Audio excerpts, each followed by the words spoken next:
Welcome to the video class 1. In this session, we are going to deal with analysis of discrete time system. Analysis of discrete time system using convolution method. This method is also called as the impulse response method.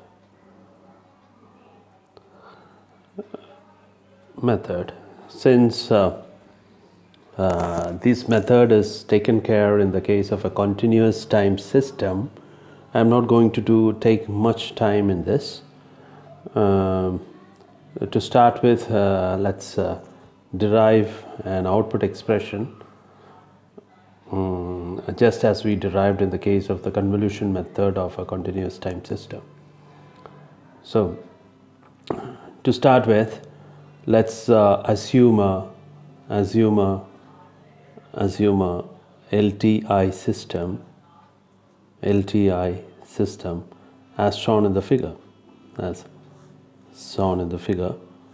with x of n as the input and y of n as the output. Let t be the mathematical function which actually determines what the output should be for each and every input. So here in this, by analysis, it just refers to finding out the output for each response. Now if we have in this convolution method, if we have the idea about the input and the impulse response of the system, then we will be able to find out what the output is. Now, to begin with, you should have an idea about what an impulse response is. What is an impulse response? This we have dealt in the previous section when we dealt with that of a continuous time system. So just to recapitulate that, impulse response is nothing but it is a response of any system when you give an impulse input. And since it is a discrete time system, or we call this as T of system, del of n, it will give you h of n, and where h of n is called as a impulse response. We have already seen this in the case of a continuous time system where we represented that as a del of t and h of t being the impulse response. Now you can write this h of n to be h of n as t of del of n. That is, t is the transfer function. This transforms this del of n to form a impulse response. So you can represent this h of n as t of del of n. Okay. Now what will happen if you give instead of del of n, if you give del of n minus 1 to the system, you're going to get your output is going to be t of del of n minus 1, and this is going to be equal to h of n minus 1 if the system is a time invariant system. Okay. Now, having this basics of this impulse response, let's move on to the next session. Now consider this system with y of n and y of n as the output and x of n as the input. So we can have a general equation as y of n to be equal to t of x of n. Okay. Now, any signal, we have already learned in continuous time system that any signal can be represented as an impulse in terms of impulse signal, as, say, if you consider a continuous time system, say x of t can be represented as the convolution of that signal with an impulse signal. So this can be represented as integral minus infinity to plus infinity x of k into del of t minus k dk. So this is actually the convolution of x of t and the impulse. We have already seen that while convolving a signal with an impulse signal, you will get the signal, right? Now, so if that is the case, you can represent x of n also in terms of del of n being the discrete time impulse signal. Now the difference between we have seen that difference between del of n and del of t. Del of n is, for your information, del of n is represented as del of n is 1 at n is equal to 0, it is equal to 0 otherwise. Okay, it is equal to 0 otherwise. So that means if you try to draw this del of n, this is your del of n, this is del of n and n. So this is the impulse response. Now so any x of n can be represented as, if you are going to write the expression in comparison to this x of t, you can write like this. You cannot use integration because it is discrete. So instead of this, you have say k is equal to minus infinity to plus infinity x of k into del of n minus k.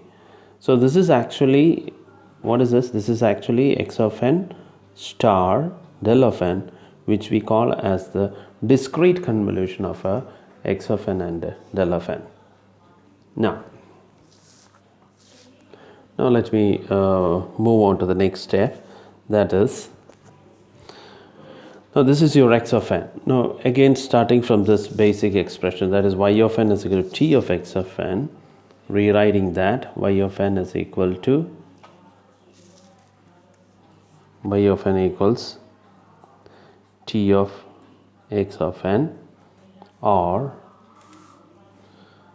this is also given as t of sigma k equals minus infinity to plus infinity x of k into del of n minus k. Okay, instead of x of n, we write this as x of n. So the same expression can be written as k is equal to minus infinity to plus infinity x of k into t of del of n minus k.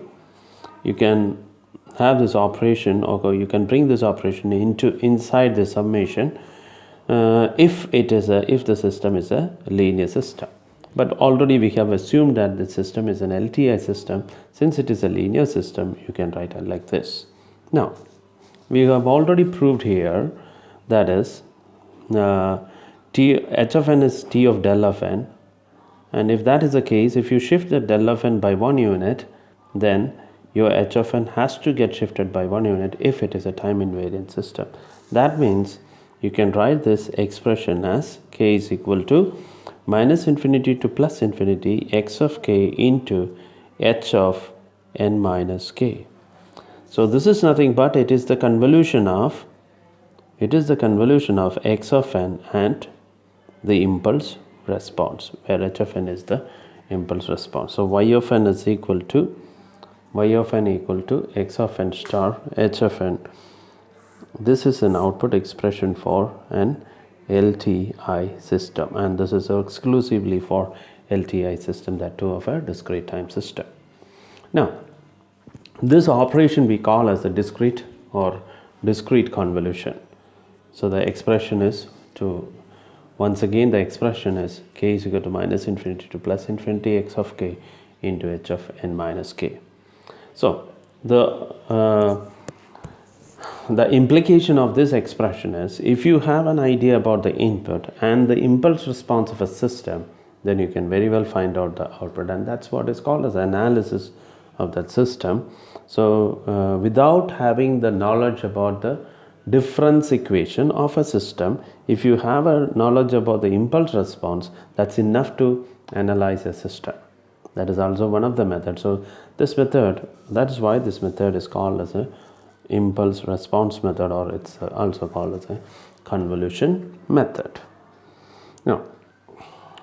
Now let us see, since we are encountering with an operation called as convolution, we need to have an idea about some of the properties of this convolution. Okay, so in the while I was teaching the continuous time system, I have already dealt with the properties of convolution, so I'm not going into the details of that. For you should refer your textbook for the derivation of that. I'm just specifying some properties. Number one is distributive property. Distributive property. What is that? Property. Distributive property is, if you have x of n star h1 of n plus h2 of n, then this is nothing but x1 of n star h1 of n plus x2 of n star h2 of n. So this property can be applied into a parallel system, as you can see here, with say consider two systems with h1 and h2 as the impulse responses of the system, and you are giving the same output x of n to the system.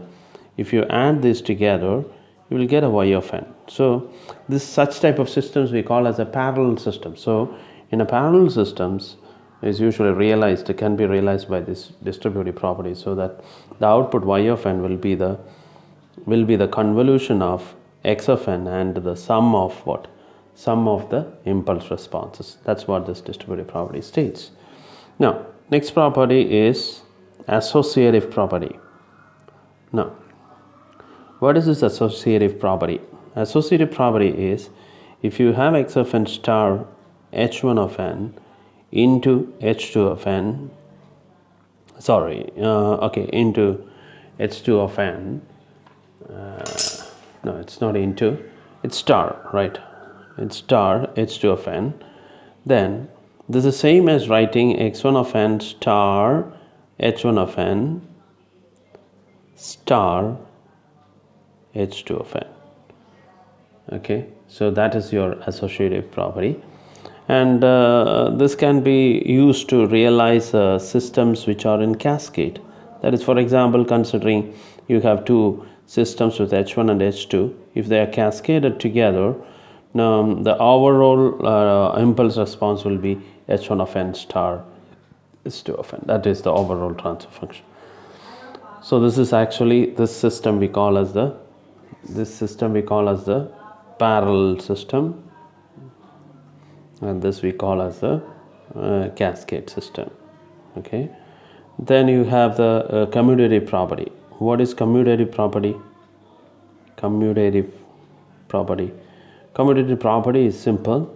So if you have x of n star h of n, it is same as h of n star x of n.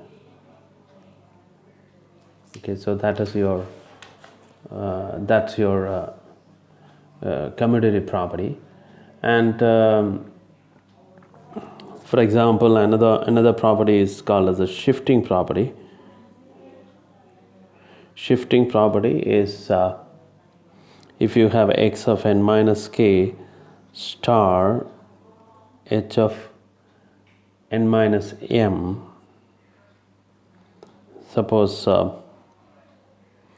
that y of n is equal to, so y of n is equal to x of n star h of n. This x of n minus k star h of n minus k will be equal to y of n minus k minus m. Okay, so all these things we have studied in the case of continuous convolution. Similarly, if you convolve with an impulse signal, you are going to get the same signal that we have already learned in the representation of x of n with the impulse response. So in this session, what we have studied is we started with the just a representation of a analysis of a discrete time system using convolution. For that, we have we need a signal to be represented in terms of impulse response. We have this expression x of n is, this is how it is represented, and substituting in this equation we get this final equation for LTI system. So we have found out that this operation is a convolution operation, and this convolution has got certain properties: distributive property that aids any parallel systems, associative property that aids a cascade system, and we all know that. And commutative is it's a simple thing. Now shifting is two sequences are shifted. How much they are shifted, it will be the output will be shifted by the sum of that shifts, total shifts. Okay. So if provided, all the system has to be LTI system, and we'll have details of convolution, discrete convolution in the next video, and we'll be doing some exercises. Hope you have followed this much. Thank you.